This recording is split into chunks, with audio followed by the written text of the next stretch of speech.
County DA Fani Willis now says her admitted romantic relationship is not reason enough for her to be removed from a career-defining case. And that case against Donald Trump and his allies. A court filing released this afternoon shed light on what's been going on between Willis and Nathan Wade, who she personally hired. Atlanta News First political reporter Doug Reardon live tonight outside the Fulton County Courthouse.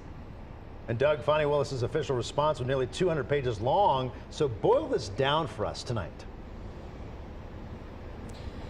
Right, good evening, guys. I think the biggest thing is that she did not deny being in a relationship with the man she hired to be special prosecutor, Nathan Wade, but she said it didn't begin until after November 2021, the month that Nathan Wade was hired and brought onto this team as a special prosecutor. She also very defiantly fought back against allegations that she benefited financially from Wade's large contract with her office.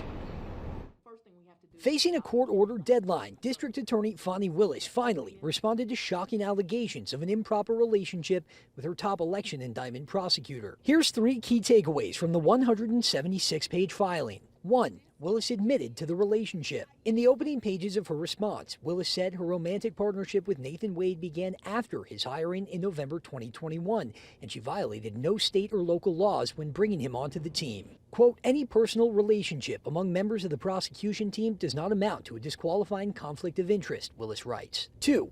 Willis says she did not benefit financially from Wade's hiring. Wade was paid almost $600,000 since 2021 for his work on the case. All the while, he and Willis took vacations and cruises together as proven in Wade's financial documents. But Willis said the two never shared a bank account or a home, and they split expenses, quote, relatively evenly when together. 3. The attorney who made the allegations public and claimed Wade wasn't qualified to prosecute the case once praised him highly. Ashley Merchant, a respected Georgia attorney for former Trump campaign staffer and indictment defendant Michael Roman, filed the initial allegations last month and made them public.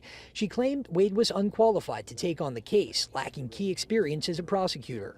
But in her response, Willis showed pictures of Merchant at an event supporting Wade for a 2016 judgeship position, even wearing a shirt with his name on it.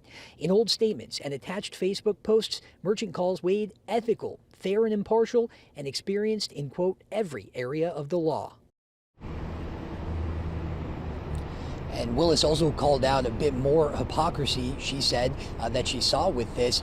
Defendant Jenna Ellis, who took a plea deal in this indictment last month, her attorneys are a married couple. She also said the defendants Kenneth Chesborough and Ray Smith in this indictment, their attorneys are dating. So she said, if that is not a conflict of interest, then this is not a conflict of interest. That is also important because Chesborough also took a plea deal not too long ago and will have to testify against his co-defendants, including Ray Smith. We're live outside the Fulton County Courthouse. Doug Reardon, Atlanta News First. And Doug's reporting there tonight is the latest chapter in our coverage on DA Fani Willis. You can text Fulton to the number here on your screen. That way we can send you to every story on our Atlanta News First app about the district attorney.